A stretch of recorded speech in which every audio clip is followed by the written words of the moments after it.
Hallelujah. मेरा believe है कि आज आप परमेश्वर के वर्ड को जब सुन रहे होंगे तो परमेश्वर का आत्मा आपके कानों को खोलेगा और वचन कहता है कि वो अपने वचन को भेजकर ही आपको जीवित करता और चंगा करता है। भजन संहिता 119 उसकी 25 आयत में लिखा है, मैं धूल में पड़ा हूं तो अपने वचन के अनुसार मुझको जिला।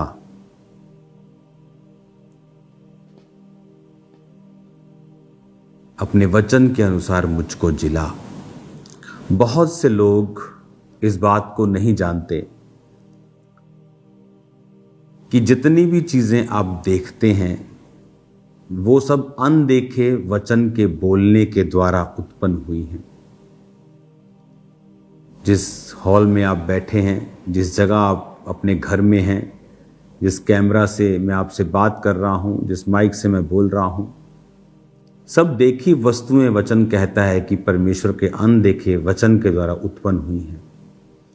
लेकिन मनुष्य को उसने अपने वचन से उत्पन्न नहीं किया। बाइबल कहती है परमेश्वर ने मनुष्य को अपनी समानता में बनाया, अपने जैसा मिट्टी के साथ उसको गूंथ कर, और लिखा जीवन के सांसों को उसमें फूंका और आदम जीवित प्राणी बन गया।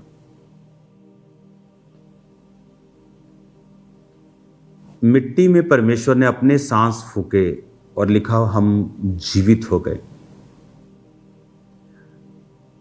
जब हम बाइबल को पढ़ते हैं, इसकी गहरी स्टडी और अध्ययन करते हैं, तो उसमें लिखा है कि इन बाइबल के शब्दों के ऊपर वही परमेश्वर का श्वास है।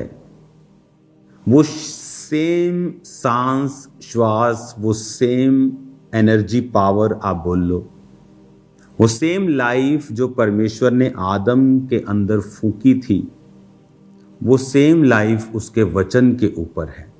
Same, nothing less nothing more, same, exact same. और आज जब एक बिलीवर वर्ड को पढ़ना स्टार्ट करता है, वो उसी लाइफ को अपने अंदर लेना शुरू करता है जो परमेश्वर ने आदम को दी थी। इसीलिए कई बार आप जब वर्ड को पढ़ते हैं, आपको ये पता चलता है कि आपके अंदर परमेश्वर का जीवन जा रहा है। परमेश्वर ने मेरी लाइफ में वचन को पढ़ने के लिए एक बहाना बनाया, और मुझे दुष्ट आत्मा के जब अटैक होते थे तो वो सिर्फ वचन पढ़ने से ही खत्म होते थे। प्रार्थना करने से थोड़ा फर्क पड़ता था, प्रेयर करवा ली फर्क पड़ता था, लेकिन जब तक मैं वचन नहीं पढ़ता था मैं डिलीवर नहीं होता था। तो एक बहाना परमेश्वर ने बनाया कि परमेश्वर के वचन जो हैं एक सांस की तरह मेरे अंदर जाएं, और रोज मैं उनको पढ़ता था घंटों घंटों। और एक समय आया जब परमेश्वर का वचन मुझ में बैठ गया, घर बना लिया, और उसने अपने वचन के अनुसार मेरी सेहत को, मेरी लाइफ को जिलाया। आज एक बिलीवर जो है उसकी लाइफ में बाइबल का स्थान नहीं है। वो चलता फिरता प्रार्थना कर लेता है, रसोई में बैठा खड़ा प्रार्थना कर लेता है, गाड़ी में आता जाता खाना खाते वक्त परमेश्वर को याद कर लेता है, पर उसे ये मालूम नहीं है कि बाइबल कहती है वो अपने वचन के अनुसार आपको जिलाता है। जो डेथ, जो सॉरोज, कई बार आप अपने गार्डन को छोड़ देते हैं तो उसमें कितने तरह के घास उगाते हैं। आप अपनी फसल को छोड़ देते हैं बिना केयर किए उसको, तो कितने तरह के खरपतवार, उसमें कितने तरह के घास आ जाते हैं जो आपकी फसल को बढ़ने से रोकते हैं। जो एक्चुअल में फ्रूट चाहिए है वो सब हरा भरा ही, लेकिन जो एक्चुअल में मुझे चाहिए वो नहीं मिल रहा। क्यों? क्योंकि उसके लिए मुझे परमेश्वर के वर्ड को, उसके वचन को अपने अंदर मुझे लेना पड़ेगा। आज बहुत से बिलीवर जो हैं वो वचन को अपनी लाइफ में वो स्थान नहीं देते। वो वचन सुनते हैं, सरमन सुन लिया, लेकिन बाइबल पढ़ने का स्थान जो है ये कोई भी सरमन नहीं ले सकता। परमेश्वर ये चाहते हैं कि एक समय ऐसा हो जब आप बाइबल को पकड़ें और खुद उसे पढ़ें, क्योंकि आपकी लाइफ की मोस्टली जो प्रॉब्लम्स का हल है जब आप वचन पढ़ते हैं तो परमेश्वर उस वचन के जरिए से आपको जिलाता है। इसीलिए जब लोग बाइबल पढ़ते हैं तो हर एक बंदा जब बाइबल पढ़ता है तो हर एक व्यक्ति के लिए परमेश्वर का रेमा वचन अलग अलग आता है। जैसे मेरे लिए रेमा वचन था, मेरे प्रिय भाइयों, हियाव बांधो, दृढ़ रहो, तुम जानते हो कि मसीह में की गई मेहनत व्यर्थ नहीं जाती। तो पवित्र आत्मा ने मुझे कहा कि तुम मेहनत नहीं करते हो। मुझे मालूम था मेरी 15-15 मिनट कितनी 2-3 बार मैं प्रार्थना करता था, 15 मिनट में भी 10 बार घड़ी देखता था। तो ये वचन मेरे लिए था और वचन में ऐसे पढ़ता जा रहा था लगातार। लेकिन कुछ वचन ऐसा था जो परमेश्वर खास आपके लिए बात करता है, वो वचन आपके लिए रेमा बन जाता है और उस वचन के जरिए से ही परमेश्वर ने मेरी लाइफ में बदलाव किया। मैंने मेहनत करनी स्टार्ट की, फास्टिंग करनी स्टार्ट की, प्रार्थना करनी पड़ा, प्रार्थना के समय को बढ़ाया। फिर एक समय था जब प्रार्थना इतनी बढ़ गई कि घंटों में चली गई, 4, 5, 6, 7, 8। ये कैसे पॉसिबल है? वर्ड आपको जिलाता है, वचन है जो आपको परिवार में कैसे चलना है सिखाता है, वचन है जो आपकी परिस्थितियों के बारे में आपसे बात करता है। वचन के जरिए से ही आपकी फाइनेंशियल परिस्थितियों में आप कहाँ से किधर से निकल रहे हैं, क्यों निकल रहे हैं, वचन आपको बताता है। बहुत से लोग हैं जो फाइनेंशियल स्ट्रगल में थे, बहुत से लोगों की टेस्टिमनी है यूएसए के जो बहुत बड़े बड़े बिजनेसमैन हैं। क्या हुआ? खुद वचन पढ़ रहे थे, खुद वचन पढ़ा कि परमेश्वर ने कहा जो टाइट नहीं देते वो टाइट रहते हैं, फिजूल खर्चियाँ उनके घराने में होती हैं, पैसा जुड़ता नहीं है, बरकत नहीं पड़ती, कुछ बड़ा उनकी ज़िंदगी में नहीं होता, बरकत नहीं आती, आई चलाई चलती है, गुजारा होता है। फॉरेन में भी लोगों का ये हाल था। उन्होंने कहा नहीं, हम परमेश्वर के वचन को अब तोड़ेंगे नहीं। उसने कहा तुम पर भारी श्राप पड़ा है। लोग बोलते टाइट तो पुराने नियम का है। टाइट ना तो पुराने नियम का है ना तो नए नियम का है। अब्राहम पुराने नियम से पहले का है, मूसा के नियम से पहले का है, उसने टाइट दिया।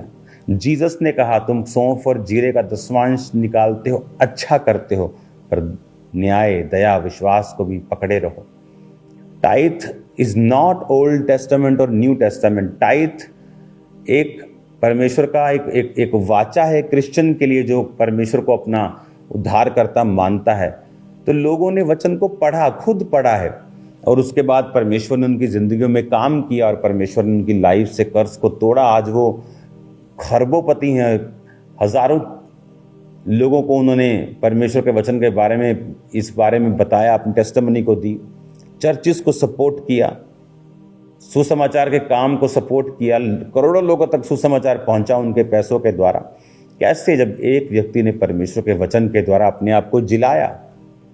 लोगों के परिवार जिलाए जाते हैं जब वो वचन को पढ़ते हैं कि कर्ज हमारे ऊपर काम नहीं करेंगे अगर मसीह में हम सही रीति के साथ चलेंगे। तो वचन है जो आपको जिलाता है। अगर हम वचन नहीं पढ़ेंगे, अपनी लाइफ में से स्थान नहीं देंगे, खुद नहीं इसे पढ़ेंगे, तो बाइबल कहती है कि हम कभी भी एक जीवितपन होता है आपकी लाइफ में, आपके बिजनेस में, आपकी फैमिली में। वो जीवितपन हम मिस करते हैं क्योंकि परमेश्वर का वचन आपकी औषधि है, उसके वचन आपके लिए दवाई है, आपके लिए काउंसलिंग है, आपके लिए हेल्थ है, आपके लिए ये पीस है, ये शांति है। लेकिन जब हम वचन को स्थान नहीं देते हैं तो फिर दो चीजें हैं। या तो आप अपने मन को वचन से भर लें, तो अगर ये आप नहीं भरेंगे तो ये न्यूट्रल कभी नहीं होता। या तो ये गाड़ी आगे जाएगी या तो पीछे जाएगी, या तो हार होगी या जीत होगी। न्यूट्रल ड्रॉ कुछ नहीं होता क्रिश्चियन लाइफ में। या तो आप अपने मन को वचन से भर लीजिए और जीवित हो जाइए। अगर आप ऐसा नहीं करेंगे तो शैतान अपने विचारों से, अपने डाउट से, अपने सोचों से फिर वो आपके माइंड को भरेगा। फिर आप शराब पढ़ने के लिए भी बाइबल की वर्सेस का सहारा लेंगे, पाप करने के लिए भी फिर आप बाइबल की वर्सेस का सहारा लेना शुरू करेंगे, फिर आप शैतान जो आपको कहता है आपको वो परमेश्वर की आवाज़ लगेगी। फिर बड़ी गड़बड़ियाँ लोगों की लाइफ में होती हैं जो वचन को नहीं पढ़ते, क्योंकि वचन आपको बैलेंस करता है, ये लाइफ देता है आपकी लाइफ में।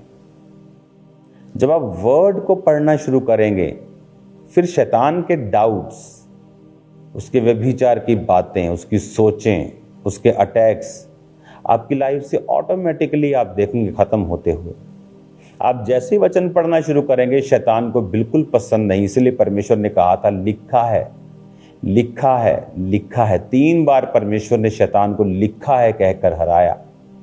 दाऊद ने गोलियत को 5 चिकने पत्थरों से पकड़ के जो एक मारा तो एक से ही हरा दिया। वो पत्थर क्या है? क्राइस्ट हमारी चट्टान है, मसीह हमारी चट्टान है।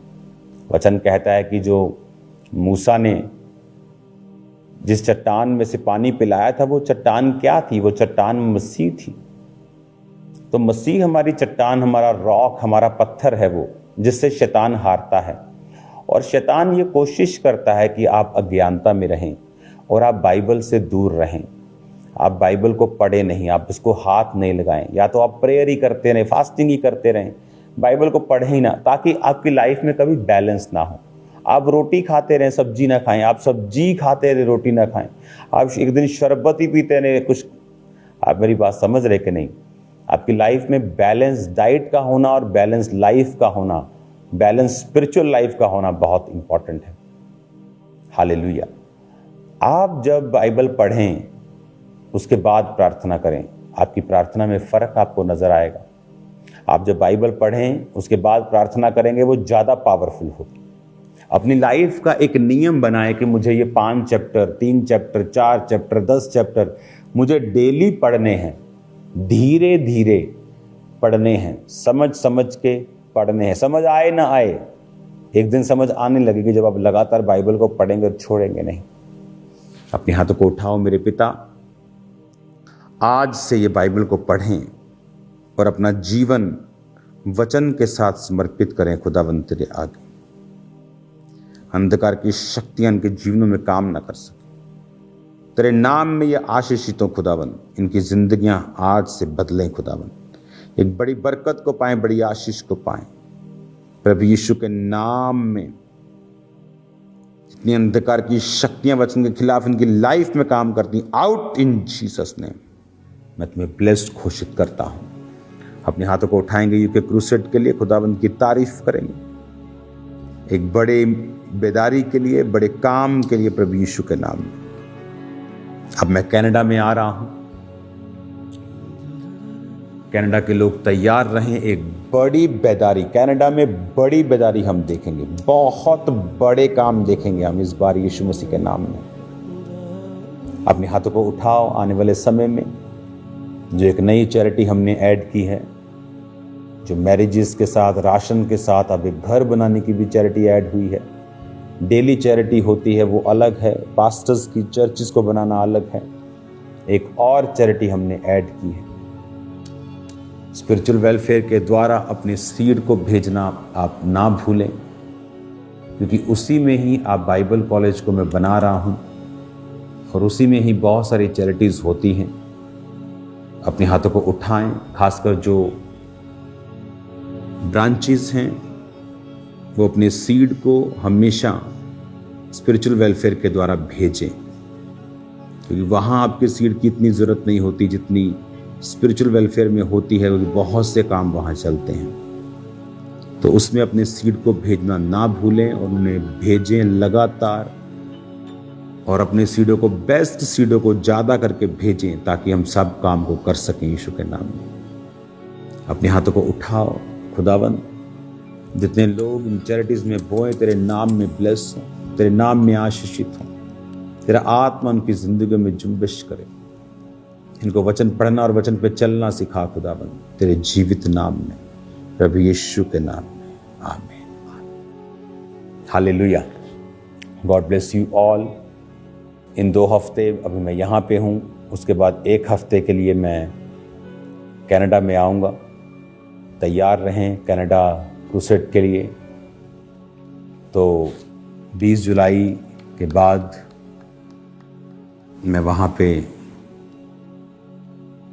चला जाऊँगा 21 जुलाई को। यहाँ बड़ी मीटिंग होगी 18 और 21 की, और 22 मैं यहाँ से चला जाऊँगा। 23 और 24 जुलाई कनाडा में बड़ी बेदारी के लिए, बड़े क्रूसेड्स के लिए, मीटिंग्स के लिए। आप लोग सेम नहीं हैं, तैयारी कर लीजिए। खुदावंद का आत्मा ऐसी ज़बरदस्त हीलिंग्स को वहाँ पे और डिलीवरेंस को वहाँ पे करेगा जो हमने पहले कभी ना देखी होगी। God bless you all. जल्दी मिलते खुदावंद की प्रेजेंस में। आमीन। संग्राम यहोवा दा होते आपे साडी जंग लड़दा, ओ अपने